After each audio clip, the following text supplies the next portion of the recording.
Now then, welcome to my shocking expose, the truth about Willow pattern pottery. The most famous story in the world is hotly debated, but there is one tale which has infiltrated the households of generations, the fable behind which is seldom told. Let's take a look at the history and story behind Blue Willow pattern pottery. I'll summarise. Once upon a time, a wealthy mandarin lived in the pagoda on the right. He had a beautiful daughter called Kung Si, not pictured. Kung Si fell in love with the farm labourer called Chang, also not pictured. The mandarin wasn't best pleased about this, so he banished Chang from the island and built the massive muck-off fence you can see at the bottom right. He then called one of his rich merchant mates to come over on his boat, bring all his riches, and he could marry the beautiful daughter Kung Si. You can see the ship on the left with the riches on it. That night, the mandarin and the merchant got absolutely rolling drunk, and the daughter ran off with the labourer on the ship, stealing all the riches and taking them to the island top left. When the mandarin woke up from his hangover, he was pure raging about all of this, so he sent his troops out over the bridge bottom left, up to the island top left, where the daughter and the labourer now were, to bring the riches back, burn down the pagoda, and bring his daughter back as well. Unfortunately, it all went tits up.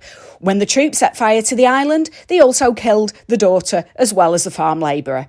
The gods, however, were particularly pleased about the love and devotion of Kung Si and Chang. They immortalised the pair as doves in the middle at the top. You'll also see a great big whacking blue willow right in the middle of the plate, which has no significance to the story whatsoever, but they saw fit to name the entire pattern after that one tree. Now you might reasonably be thinking, what's it all about, Beck?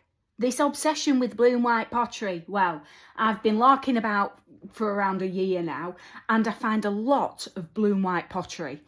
I always wondered what it was, because if you pick a piece up, it's like a little tiny portrait into a previous world. You know, some of these are 200 years old, maybe more. What was it a part of originally? What was the original pattern like? Can I piece it together into something more recognisable to identify it? It's really fascinating. Most of the pieces on this tray are not willow pattern pottery. They are blue and white, certainly. That one is, I think.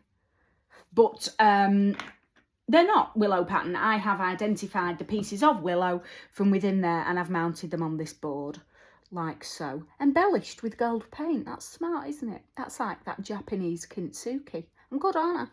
But this, we have wedgwood in here. A little bit of wedgwood for your mum. That's nice.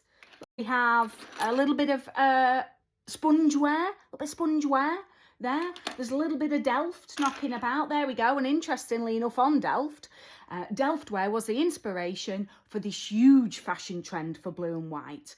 So well before this sprung into popularity in the late early 1800s, people loved blue and white Dutch Delftware. They absolutely loved it. And then a few Chinese pieces started to creep into the country, and the UK couldn't get enough of it. People hadn't been to the Far East much in the 1700s and 1800s. They were busy working in cotton mills and bringing up children and going through hardships. People weren't taking a long weekend, 48-hour jaunt over to Singapore to have a cocktail. But they wanted this taste of the Far East. That's what they wanted. And they wanted it in pottery form, because sometimes a small piece was all they could afford. It's fallen out of fashion now, of course. I hope it'll come back.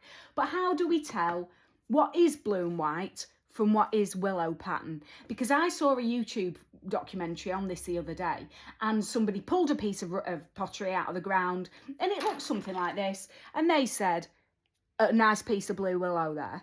And I looked at it and I thought, that's Asiatic pheasants all day long, you ignoramus.